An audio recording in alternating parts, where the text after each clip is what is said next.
Hello, this is Dr. Anirban Bhattacharya.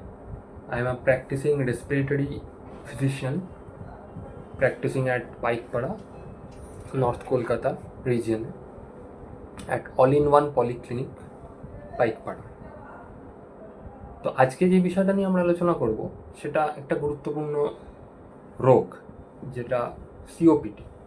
সিওপিডিতে chronic একটা কাশি হয়, তার সাথে শ্বাসকষ্ট, এবং অনেক সময় যেটা দেখা যায় যে শ্বাসকষ্টটা অতিরিক্ত মাত্রায় বেড়ে গেছে, তখন অনেকে প্রেজেন্ট করেন সিভিয়ার সিওপিডি নিয়ে।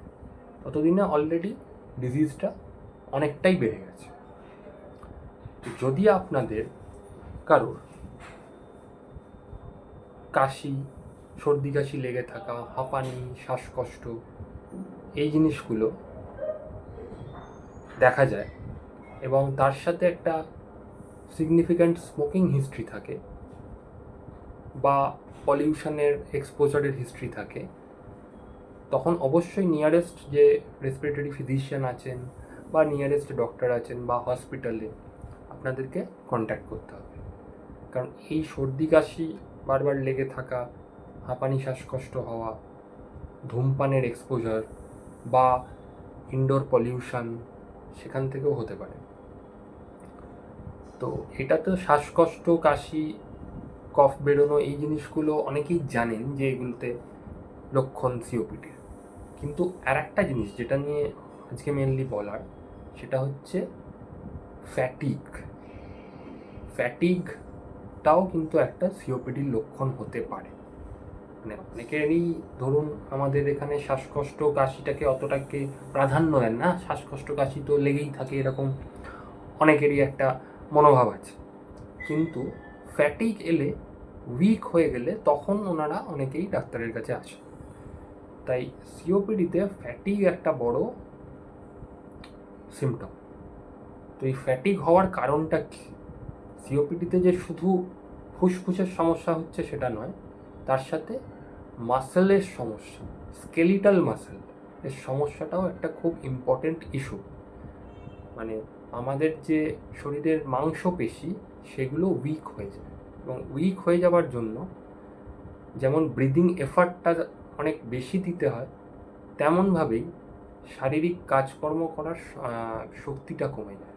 এই শক্তি কমে যাওয়ার জন্য যে রেগুলার ফিজিক্যাল অ্যাক্টিভিটি করা, সেইগুলো একটা সিওপিডি পেশেন্টের ধীরে ধীরে কমতে থাকে, এবং সেটা এতটাই কমে যায় যে তারা আর ডেইলি অ্যাক্টিভিটি করতে পারে না।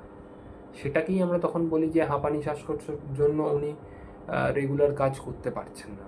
উনি সেই অবস্থায় ওনারা অনেক পেশেন্টই প্রেজেন্ট করেন, ওল্ড এজে অনেকেই প্রেজেন্ট করেন সিভিয়ার সিওপিডি। তাদের অলরেডি কিন্তু একটা ডিসেবিলিটি হয়ে গেছে, যে তারা রেগুলার কাজ সব যেগুলো আমরা করি সেগুলো করে উঠতে পারছে না। তো সেই জিনিসটাকে প্রিভেন্ট করার জন্য একটা আর্লি ট্রিটমেন্ট খুব দরকার। তো তিনটে জিনিস আমি বলবো সিওপিডির জন্য আর্লি ট্রিটমেন্ট। আর্লি ট্রিটমেন্টের যেমন ইনহেলার আছে, তেমন আর্লি একটা ডায়াগনোসিস, আর্লি ট্রিটমেন্ট আর প্রিভেনশন অফ কমপ্লিকেশন, এই তিনটে জিনিস কিন্তু লাগবে। তো আর্লি ডায়াগনোসিস আমরা কিভাবে করব সিওপিডিতে? পিএফটির মাধ্যমে। পিএফটি আপনি কোথায় পাবেন? যে কোনো রেসপিরেটরি ফিজিশিয়ানের কাছে আপনি যান, তার কাছে নিশ্চয়ই একটা পিএফটি করার জায়গা থাকবে, সেখানে একটা পিএফটি পারফর্ম করুন। পিএফটিটা কি? এটা একটা শ্বাসের পরীক্ষা, এটাকে বলে পালমোনারি ফাংশন টেস্টিং। সেটাতে জোরে ফুঁ দিয়ে একটা শ্বাসের পরীক্ষা করা হয়, তার মাধ্যমে দেখা হয় যে লাংসে কতটা রিজার্ভ আছে, কতটা আপনি স্বাভাবিক নিঃশ্বাস প্রশ্বাস নিতে পারেন। সেই জিনিসটাকেই আমরা পিএফটি বলি। এটি একটি টেস্ট, এবং এই টেস্টের মাধ্যমেই সিওপিডি ডায়াগনোসিস করা হয়। এছাড়া এক্সরেও অবশ্যই করা হবে।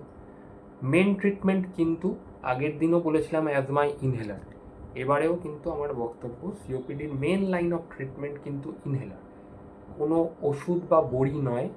মেন লাইন অফ ট্রিটমেন্ট কিন্তু এখনও ইনহেলার। ইনহেলারটাকেই ঠিকমতোভাবে নিতে হবে, সেটাই মেন ট্রিটমেন্টে হেল্প করবে সিওপিডি পেশেন্টদের ক্ষেত্রে।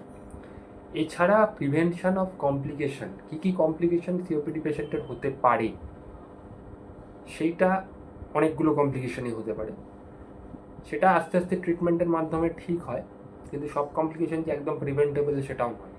2-3টে কমপ্লিকেশন আমি বলে রাখছি। একটা কমপ্লিকেশন হতে পারে নিউমোনিয়া, 2 নম্বর কমপ্লিকেশন হতে পারে হার্ট ফেলিওর, 3 নম্বর খুব কমন একটা কমপ্লিকেশন সিওপিডি পেশেন্টের, সেটা হচ্ছে এই বারবার ইনফেকশনের জন্য, লাং ডেস্ট্রয় হয়ে যাওয়ার জন্য কার্বন ডাই অক্সাইড শরীরে বেড়ে যাওয়া। এটাকে আমরা হাইপার ক্যাপনিক বা টাইপ 2 রেসপিরেটরি ফেলিয়ার বলে থাকি। সেটাই কি হয়, শরীরে কার্বন ডাই অক্সাইড বেড়ে যায় এবং তখন কিন্তু হসপিটালাইজেশন করতে হয়। তো এই যে 3টে মেন কমপ্লিকেশন বললাম, এছাড়া আরও অনেক কমপ্লিকেশন আছে সিওপিডি পেশেন্টের, কিন্তু এই 3টে মেন জিনিস মাথায় রাখতে হবে। তো এইগুলো সবকটাই preventable. Yes, we can prevent COPD, yes we can treat COPD, and of course we can delay the complications. সব সময় হয়তো কমপ্লিকেশন প্রিভেন্ট করা যায়। তাই যাদেরই এরকম শ্বাসকষ্ট, কাশি, হাঁপানি, শ্বাসকষ্টর সিওপিডি পেশেন্ট যারা, তারা নিয়ারেস্ট রেসপিরেটরি ফিজিশিয়ানের কাছে অবশ্যই যান, ট্রিটমেন্ট শুরু করুন এবং আপনারা ভালো চিকিৎসার মাধ্যমে সঠিকভাবে জীবনযাপন করুন। Thank you.